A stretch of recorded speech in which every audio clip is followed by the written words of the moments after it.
Il est temps. Temps de passer à la vitesse supérieure.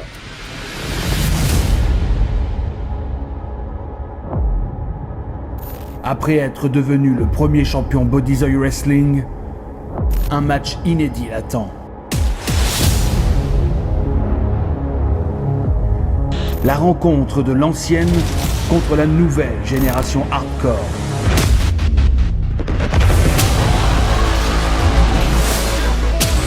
Prochainement à Bodyzoy Wrestling 3 pour le titre de champion Bodyzoy, Crimson fera face à Jack Spade dans un Extreme Butcher match.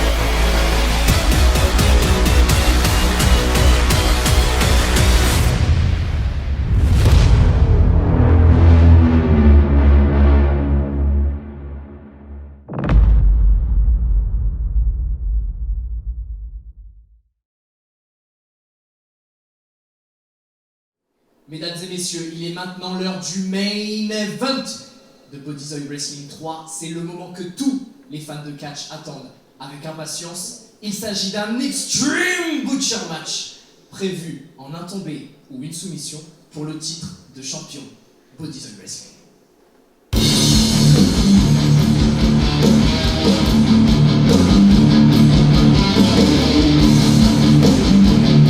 Représentant la Vendée, il est la légende hardcore, Jack Spade. La légende hardcore, c'est comme ça qu'ils l'ont présenté. C'est vrai que sur la scène française, c'est un petit peu lui le king de la violence, le roi de la violence, Jack Alexander Spade, ou Jack Spade, dites-le si vous le voulez. Peu importe, mais aujourd'hui, il a son opportunité de faire ses débuts à Bodyzoy, mais aussi les débuts avec une chance à la ceinture mondiale. C'est Tandax, non? Répondez.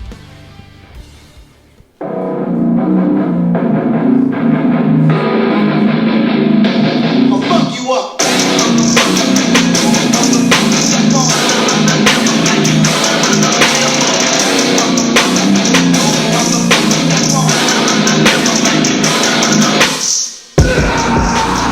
Son adversaire, le défendeur du titre Bodyzoy Wrestling, il est the king of German strong style, fraîchement débarqué d'Allemagne, The Butcher.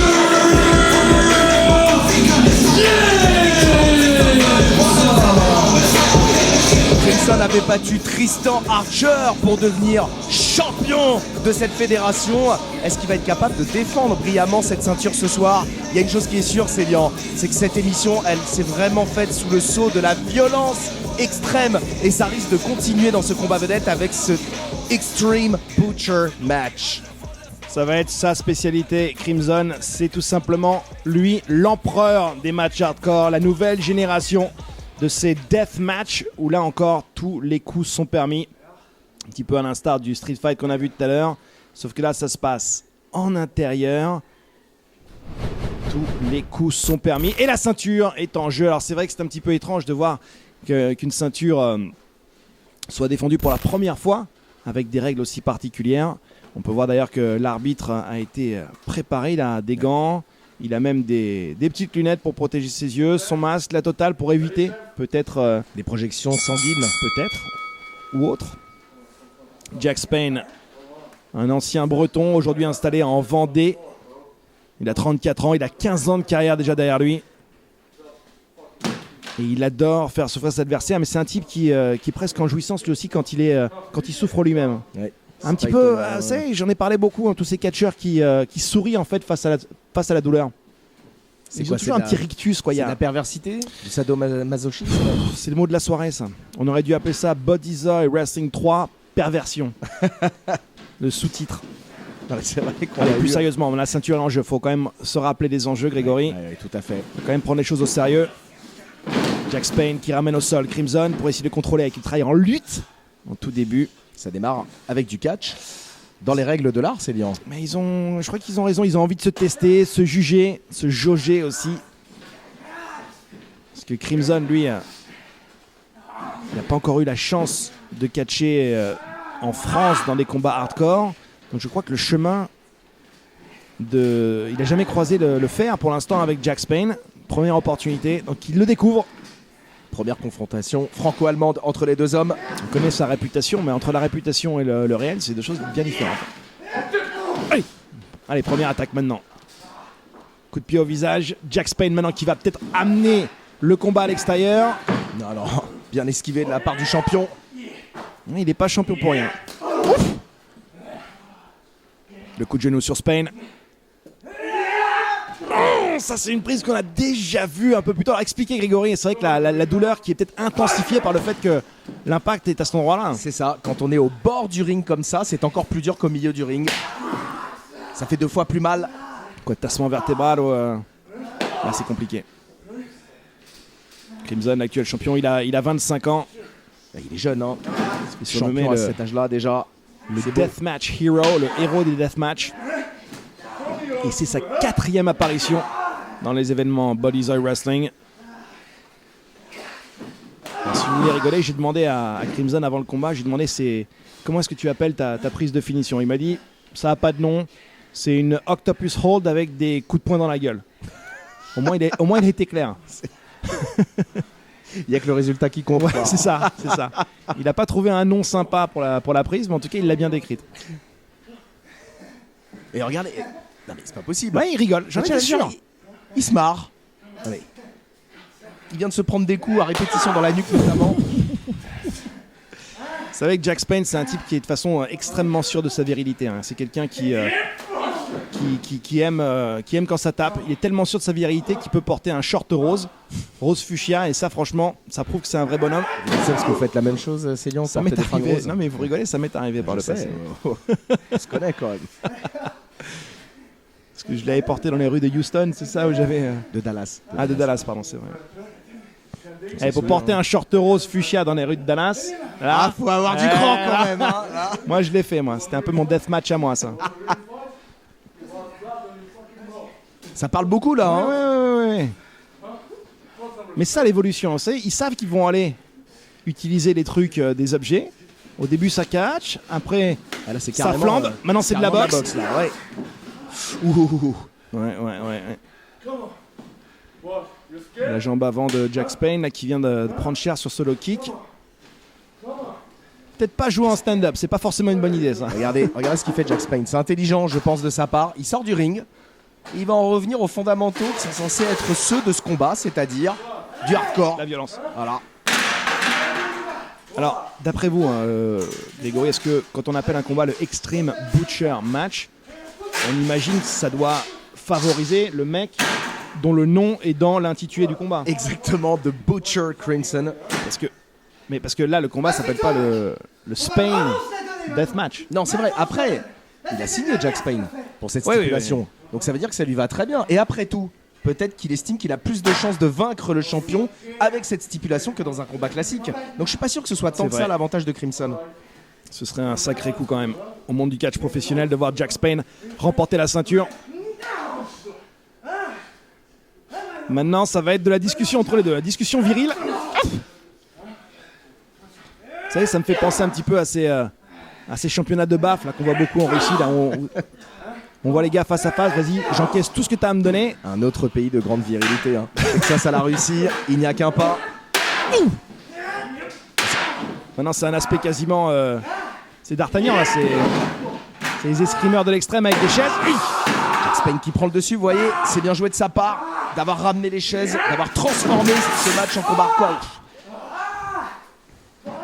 Là, je crois que c'est bien, c'est le début officiel là, de la partie hardcore. Là, hein. La partie bouchère. On a titillé ça depuis le début, on a caressé la violence depuis le début, mais là, on s'en rapproche doucement. Quand on rapproche la main d'une flamme, vous savez, on tâte. On y va doucement, mais sûrement, et après, il y a la cote qui arrive. La Teddy, bien joué. Ouais, pleine puissance. Et le truc, c'est que Spane n'a même pas essayé de se protéger. Il a vraiment encaissé le truc. C'est le problème de tous ceux qui sont spécialisés dans le hardcore. C'est toujours pareil, ouais, ils encaissent. Ils encaissent en permanence. Oh, ça les empêchera pas de gagner. Ouais. Il a voulu tenter le Spane Buster, une de ses spécialités. Senton Splash qui a été esquivé. Et ben voilà le Spane Buster. J'ai eu peur, j'ai cru que ça allait être... Et de 1, et de 2. Et de rien du tout.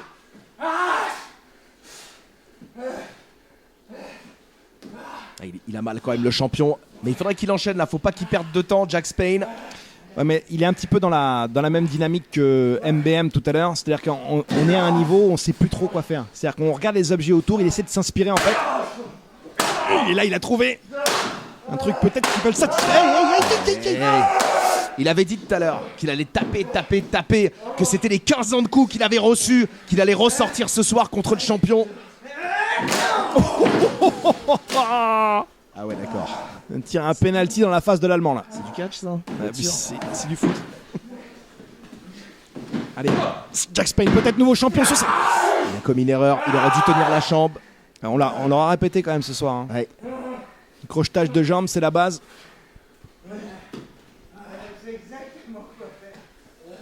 Qu'est-ce qu'il dit? Je sais exactement quoi faire. On va voir s'il a bien préparé son combat là. Parce que là, il a utilisé un signe là tout à l'heure pour les sols glissants. Maintenant, il va utiliser encore une chaise. Il reste quoi, ça? Vous avez vu d'autres objets qui ont été positionnés ou pas? Il doit y avoir des tables qui traînent à gauche à droite. Il y a toujours les tables. Il n'y a pas des kendo sticks là dans le coin là? À voir. Pour l'instant, c'est peut-être pas de façon à l'ordre du jour là. Peut-être qu'il va essayer de terminer avec un Death Valley Driver sur la chaise. Crimson qui l'a vu venir. Heureusement pour le champion, il a contré. Sur la pointe du menton. Le champion qui redevient dominant sur une seule grosse frappe, un seul gros impact. Qu'est-ce qu'il va tenter? Là, il est dans la phase, je reprends une expression sélianesque, il essaye d'attendrir la viande. Non, bah là, je crois qu'il va essayer de la briser la viande. Enfin, il va essayer de briser les os plutôt de Jack Spain avec cette. Oh non! Oh, sur la nuque, non. Dégueulasse! Oh, la chaise qui avait été positionnée sur le côté, la réception de Jack Spain sur la nuque. Position plus qu'inconfortable. Wow. Non, mais c'est un miracle qu'il arrive encore à bouger là, Jack Spain. Ça, c'est du deathmatch. Aïe. Aucun respect pour l'intégrité physique de son adversaire. Pour voir ça. Non, je sais pas si j'ai envie de revoir ça en fait.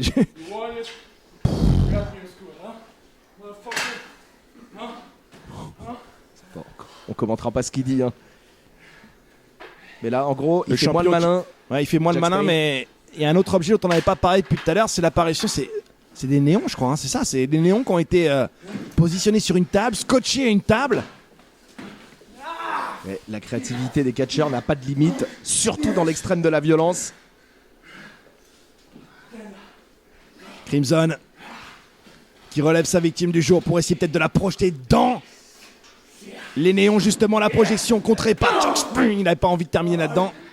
C'est très coupant, c'est très explosif ce type de néon. On n'a pas forcément envie d'y terminer. C'était chaud pour le champion. Attention. Oh! Il y en avait un autre derrière de néon. Quand il n'y en a plus, il y en a encore. Jack Spain qui soulève son Il va le adversaire. balancer. Non! Death Valley Driver dans la table de néon. Ah, c'est chaud. Là, C'est terminé. On va avoir un nouveau champion, Célian.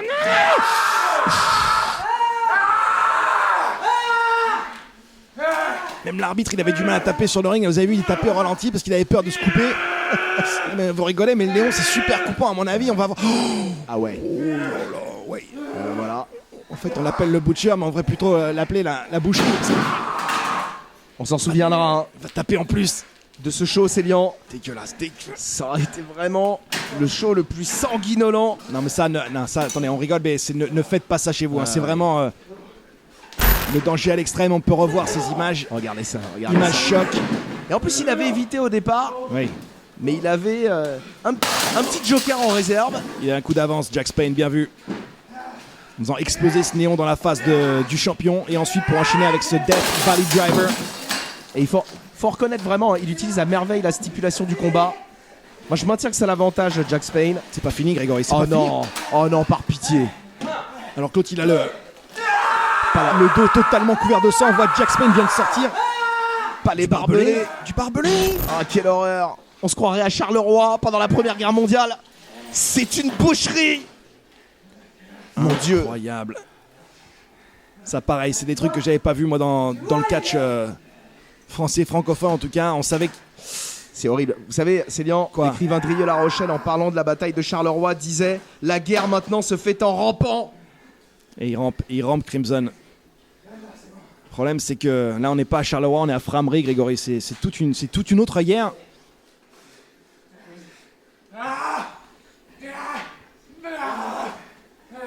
Qu'est-ce qu'il va tenter? Il va le projeter dans la... Pourquoi il essaie pas de le couvrir tout de Mais suite? Pourquoi il va exactement. absolument lui faire du mal? Bah, je suis d'accord avec vous. C'était le même reproche qu'on faisait à MBM tout à l'heure contre Mike Di-Vecchio Et on voit où ça l'a amené. à la défaite. Jack Spane, direction la 3e. Alors que l'autre, il a le corps recouvert de sang. Imaginez que son dos là qui est totalement déchiqueté, on dirait de la viande hachée. Il tient pas debout là, il est à moitié KO. Et qu'il a un steak tartare sur le dos. Et pourtant, Jack Spane veut continuer à lui lacérer le dos. Faut pas qu'il lâche là, il pourra pas. Déjà que c'est pris une table avec des néons, s'il se prend une table avec des barbelés, c'est sûr, on aura un nouveau champion. Il reste un bout de néon en plus par terre. C'est Double danger, vite le retire.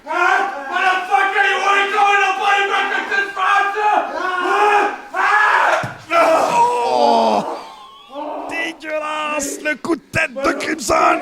Ça a résonné. Attendez. Bah oui, j'attends, mais je sais ce qu'il va faire. Il va le tenter. Non. Souplesse de Crimson dans le barbelé. C'est terminé. Oh là là. Le gagnant de ce Extreme Butcher match est toujours champion Bodyzoy Wrestling. The Butcher Crimson. On peut le dire, Célian, ça a été une véritable boucherie ce combat. On l'aura répété, c'est vrai que c'était un finish tonitruant. Le mec, il lui a mis un coup de tête. Vous avez entendu le son qui était terrifiant. Et il a enchaîné avec cette prise qu'il a fait passer à travers la table, à travers le barbelé. Le problème, c'est qu'en plus, il s'est sacrifié quasiment pour son art. Il y a une chose qu'on sait, Célian, c'est que c'est Tom Larufa. Eh ben il arrive. J'allais dire que c'était lui le prochain aspirant au titre. Il a pas attendu, il le fait dès ce soir. Quand on parle du lot, on envoie la queue, on envoie la barbe en l'occurrence. Qui laisse même pas Crimson respirer une seule seconde. Directement, il s'est débarrassé d'un catcheur français, Crimson. Il y en a un autre qui l'attend. Pas mal d'attaques par derrière ce soir. Évidemment. Eh Le prix que tout le monde veut, l'or de la ceinture de champion de Bodyzoy Wrestling. Tom Larufa est l'actuel champion de la Méditerranée. Il a envie de passer un cap supérieur en étant maintenant champion Bodyzoy Wrestling. L'affiche est officielle, ça va être Larufa Crimson. Quand, on ne sait pas, où, on ne sait pas, mais ça va avoir lieu cette année. Et une chose est sûre, c'est que ça va être énorme, ça c'est clair. Quel début pour Tom Larufa. Une superbe victoire pour devenir l'aspirant numéro 1. Et là, c'est lui qui termine cette émission sur le toit de l'univers. Moi, ce qui me tue, c'est qu'avec Larufa, il vole un peu la vedette. Là, on vient de voir un combat 5 étoiles entre deux types qui viennent de se battre à mort. Et puis en 2 secondes, on les a déjà oubliés. Maintenant, le focus, il est 100% sur Larufa. Guerrier spartiate qui montre qui est le patron. Ça promet pour la suite, Célian. On s'est vraiment régalé. Merci à tous de nous avoir suivis pour ce Bodyzoy Wrestling 3. Ça a été exceptionnel. Merci Grégory et merci à tous les fans. On se retrouve next time pour le meilleur du catch francophone. Ciao, ciao.